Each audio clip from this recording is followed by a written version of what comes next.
Good evening po sa bawat isa, mga kapatid, mga lods. Sa gabi pong ito ay nais ko lamang po na bago po matapos ang araw na ito ay magpasalamat sa ating Panginoon sa buhay po natin.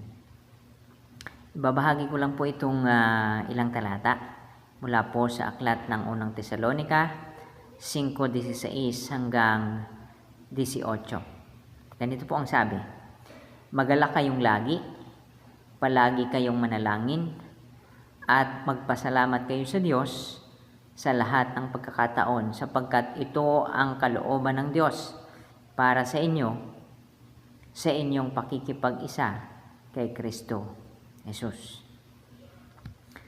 Maaring sa buong araw po na ito ay nakaranas tayo ng iba't ibang mga challenges.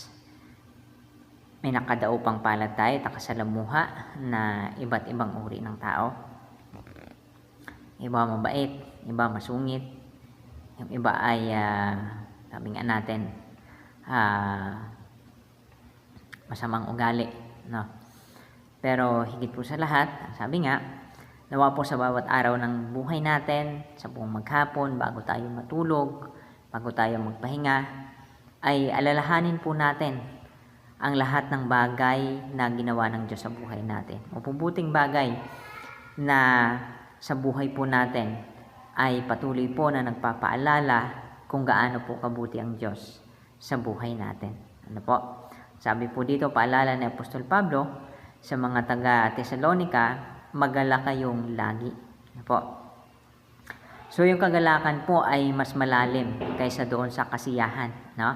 Sapagkat ang kagalakan po ay nakadepende po sa ating Panginoong Jesucristo, sa ating relasyon sa Kanya. At higit po sa lahat, kung ang relasyon natin ay nakadepende o ang ating kagalakan o perception sa buhay ay nakadepende sa ating relasyon sa ating Panginoon, nakadepende sa pagkakilala natin sa Kanya, ano po, wala tayong dapat, sabi nga, ikabahala. Wala tayong dapat ikalungkot dahil alam natin at kilala natin yung Kristo sa buhay natin. At dahil sa pakikipag-isa natin sa Kanya, sinasabi dito na sa kabila ng mga trials ng buhay, mga challenges ng buhay, mga struggles ng buhay, no?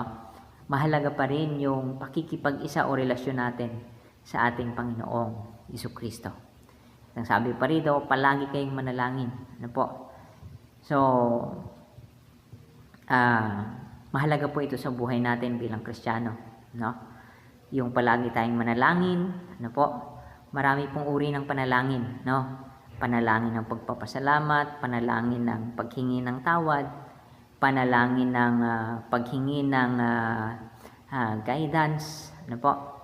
Pero higit po sa lahat, mga kapatid, no? Ang ating pakanasain at pakapiliin ay yung makapanalangin tayo ng may pagpapasalamat palagi sa ating puso, no? Dahil kung ganito ang magiging attitude natin, magiging character natin o ugali natin sa harapan ng ating Panginoon, ang sabi nga,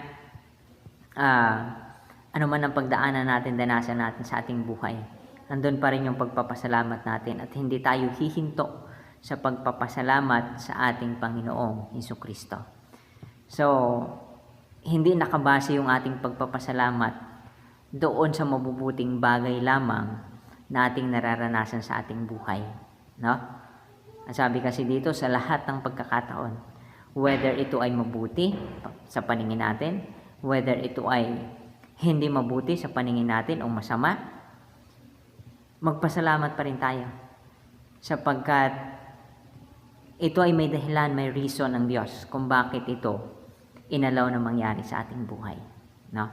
Maring sa ngayon hindi natin makita yung reason, pero sa mga susunod na panahon ng buhay natin, doon lamang natin unti-unting marirealize na masasabi natin sa ating sarili, kaya pala ganon at inalaw ng Diyos yung mga pangyari na sa buhay ko dahil meron siyang dahilan, may purpose siya sa buhay ko. o sa mga susunod na panahon sa buhay ko. At ito na nga, dumating na.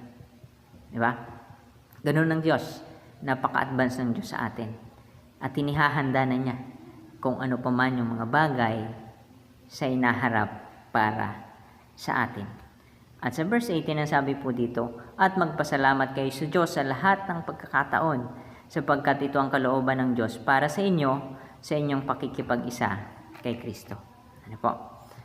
So, yung purpose ng Diyos sa pakikipag-isa natin kay Kristo, hindi lamang tayo ay makaranas ng mabubuting bagay sa buhay natin, hindi lamang tayo manghawakan ng pangako ng Diyos sa buhay natin. Pero kaakibat din nun, kasama nun, yung sinasabi na kalooban ng Diyos. Kung tayo man ay nakakaranas ng mga struggles, crisis, mga troubles o trials ng buhay, kasama yon sa ating pakikipag-isa sa ating Panginoong Jesucristo. Tandaan natin, mga kapatid, mga lords, ang buhay ay hindi madali.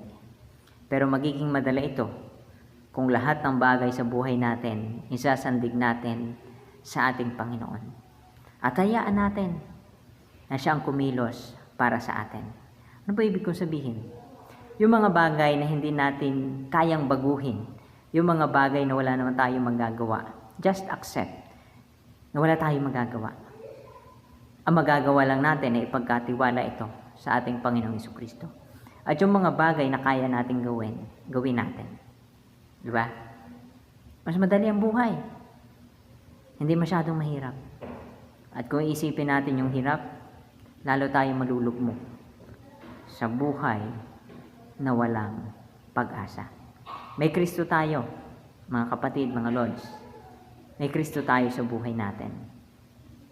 At yun ang pag-asa natin.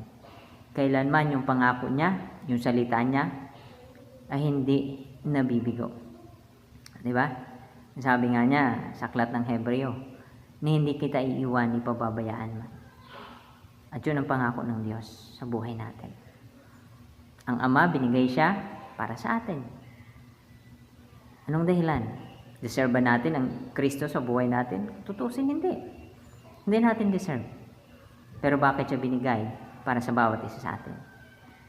Diba? Para ipaalala sa atin ang Diyos ay kasama natin. Tandaan natin, may isang titulo ang Panginoon at ang pangalan niya Emmanuel, nang ibig sabihin ay God is with us. Sa bawat araw ng buhay natin, kasama natin yung Kristo na kung saan tayo nakipagkaisa sa Kanya. Kaya huwag tayong matakot, huwag tayong mabahala. Ipagkatiwala natin lahat sa Kanya. God bless sa iyong panonood. Please support my videos, my reels, at nawa ay manatutunan ka sa panonood mo. God bless.